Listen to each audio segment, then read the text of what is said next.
कि जो हमारी पूर्ववर्ती सरकार थी, उस सरकार के अंदर खेतड़ी कस्बे के अंदर 2 दिन में पानी आ जाया करता था।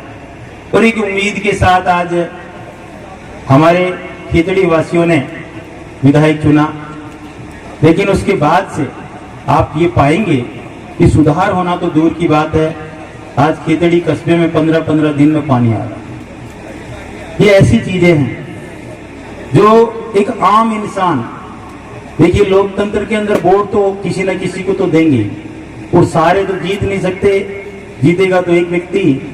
लेकिन फिर भी मेरा इस मंच के माध्यम से मैं वर्तमान विधायक महोदय को ये कहना चाहता हूं कि खेतड़ी कस्बा आज 15 दिन से पानी आने की वजह से बड़ा दुखी है, कि आप विशेष इस ओर गौर करें। साथ ही हमारे कई सारी ऐसी पंचायतें हैं जिनके लिए मैं जसरापुर पंचायत के अंदर 1-2 करोड़ रुपए की लागत से टंकी का निर्माण तो हो गया, लेकिन आज तक वो पेयजल व्यवस्था सुचारू रूप से चालू नहीं हुई और उस पैसे का, सरकार के पैसे का भी दुरुपयोग हो रहा है। जब तक कोई चीज किसी के काम नहीं आए तो उसका क्या लाभ। तो इसको राजनीति की भेंट न चढ़ने दें और शीघ्र अतिशीघ्र इस कार्य को करवाएं। चिकित्सा के क्षेत्र में हमारे हॉस्पिटल के लिए हमने हमेशा आवाज उठाई, उन्हें मैं आप खेतड़ी वासियों की तरफ से कहना चाहता हूं कि ट्रॉमा सेंटर का यह निर्माण हो और जो हॉस्पिटल हमारा जिसका निर्माणाधीन है, निर्माण कार्य चल रहा है, बहुत घटिया सामग्री के साथ उसका निर्माण हो रहा है। कई बार हम लोगों ने ज्ञापन के रूप में इसके लिए प्रशासन को, माननीय मुख्यमंत्री महोदय को अवगत कराया और आज पुनः कहता हूं कि इसकी निर्माण सामग्री की विशेष रूप से जांच हो और खेतड़ी वासियों को ठगने का प्रयास न करें। हर आदमी हर तरफ नजर रखता है।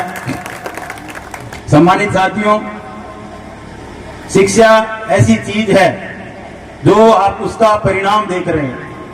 अभी हमने जो आज हमारे यहाँ खेतड़ी कोचिंग क्लास से पढ़ के 18 बच्चे जिनका सिलेक्शन हुआ है वो उपस्थित थे, उनका सम्मान किया।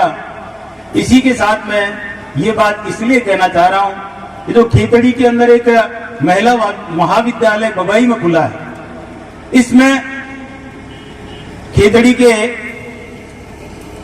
सरकारी महाविद्यालय में 68 पोस्ट स्वीकृत हैं जो खेतड़ी कस्बे के अंदर है और इस गवर्नमेंट कॉलेज के अधिकांश लेक्चरर की जो पोस्ट है वो खाली पड़ी है। जब तक बच्चों को पूरी फैसिलिटी, पूरी फैकल्टीज नहीं मिलेंगी, उनकी शिक्षा कैसे होगी। तो ये वर्तमान विधायक का काम है कि अपने कॉलेज के अंदर जाके सम्मान कराना अच्छी बात है, लेकिन कॉलेज की जो व्यवस्थाएं हैं वो आज इतनी लचर हैं, वहां रहने वाला स्टाफ इस ओर उनका ध्यान नहीं दिला रहा या खुद विधायक महोदय इस ओर ध्यान नहीं दे रहे।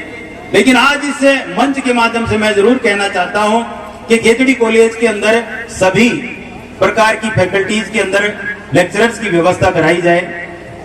साथ में हमारे पूरे क्षेत्र में सरकारी स्कूल के कमरे इतने जर्जर हो चुके हैं। आपने झालावाड़ के अंदर एक ऐसी घटना देखी थी इस बार कि एक स्कूल का पूरा कमरा टूट के गिर गया और कितने बच्चों की जान चली गई। मैं ये पॉइंट विशेष रूप से आपके माध्यम से कहना चाहता हूं कि जितने भी जर्जर कमरे, उन कमरों को आप जल्दी से जल्दी रिपेयर करवाएं।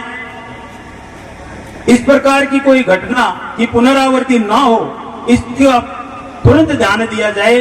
क्योंकि खेतड़ी एक जिला झुंझुनू के अंदर ऐसा क्षेत्र है जिसमें जो सरकारी स्कूल के अंदर 750 कमरे जर्जर अवस्था में है। सम्मानित साथियों, मैंने इस ओर भी बहुत बड़ी पहल करी थी 2016 के अंदर। 2016 में मैं हमारे गांव पुपुरना की सीनियर हायर सेकेंडरी स्कूल से जुड़ा और सेम यही पिक्चर थी। वहां की जो प्राचार्य थी, प्रिंसिपल मैडम थी, वो मेरे पास आई और मैं स्वयं उस स्कूल को मैंने जाके देखा तो पट्टियां लटकने वाली हुई। कौन माँ बाप अपने बच्चों को बलि देने के लिए वहां भेजेगा। उस स्कूल के अंदर स्ट्रेंथ खत्म हो गई थी बच्चों की।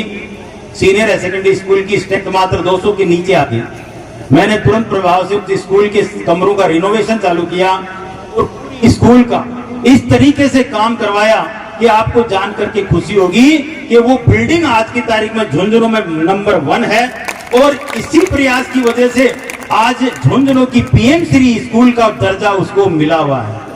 और मैं ये भी आपको कहूंगा कि काम करवा के छाती ठोक के आप कहो कि मैंने ये करवाया था, और ये मैं दावे के साथ कहता हूं कि वहां के प्रशासन और मनोज घुमरिया की देन है कि पपुरना स्कूल पीएम श्री है और विधायक महोदय जबरदस्ती श्रेय लेते हैं वहां जाके कि पीएम श्री करवा दी मैंने स्कूल को।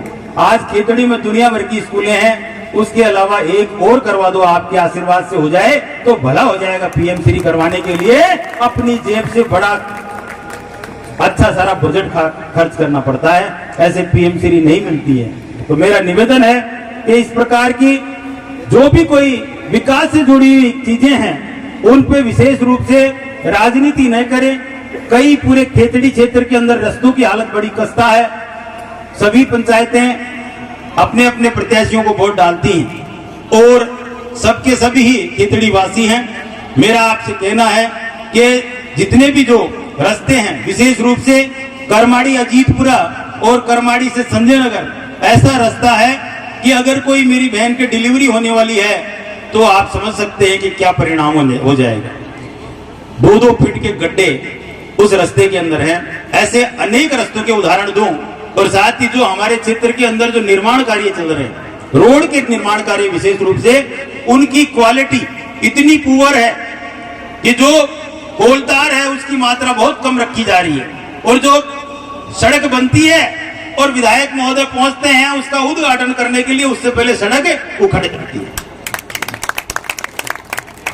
ये कुछ चीजें ऐसी हैं जो आप लोगों के नॉलेज में रहनी चाहिए। और आज का खेतड़ी जो वासी है वो बहुत ज्यादा जागरूक है, समझदार है, इन सब चीजों को समझता है।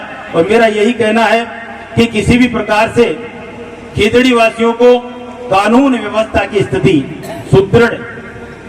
सुदृढ़ करके दें। आज चारों खेतड़ी के जो चारों थाने हैं, इनके अंदर ऐसी ऐसी पोजीशन हो रखी है कि एक सामान्य व्यक्ति जो अपने गांव के अंदर असामाजिक तत्व, मैं आपको रवा गांव के उस भाई राजेश की कहानी बताना चाहता हूं, जिसका कसूर इतना था कि वो रवा गांव का मूल निवासी है और रवा गांव के कुछ असामाजिक तत्वों ने सीनियर हाई सेकेंडरी स्कूल की किचन में लेटरिंग कर दी और पूरे गांव की पंचायत जुटी। और उस पूरे गांव की पंचायत के अंदर भाई राजेश ने, जिन लड़कों ने ये काम किया था, उनको ये कह दिया कि भाई ये कार्य शोभनीय नहीं है, इस प्रकार आप ये काम करते हो, ये शोभा नहीं देता।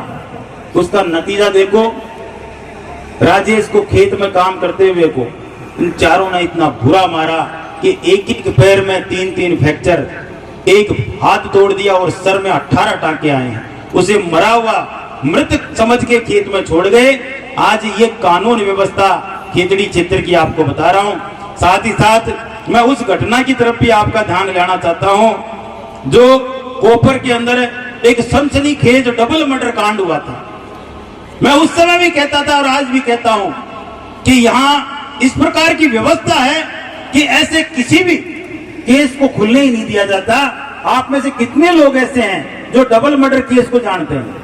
हाथ उठा के बताइए, डबल मर्डर केस कितने लोगों को याद है कि एक सिख दंपति जिसका कोई कसूर नहीं था और वो अपने हिंदुस्तान के ऊपर से रिटायर्ड होकर इसी के वासिंदे बन गए, उन लोगों को इतना बेरहमी से मार दिया गया पति पत्नी को, और आज तक वो फाइल धूल फांक रही है, उस फाइल का कुछ भी पता नहीं है। और जो हत्यारे हैं वो आराम से खेतड़ी की सड़कों पे घूम रहे हैं। मैं ऐसी कई घटनाएं, जो एक हमारी बहन जो खरकड़ा से आती है प्रेम देवी, आज वो 4 महीने से गायब है। पिछले 4 महीने से प्रेम देवी का कुछ पता नहीं चल रहा।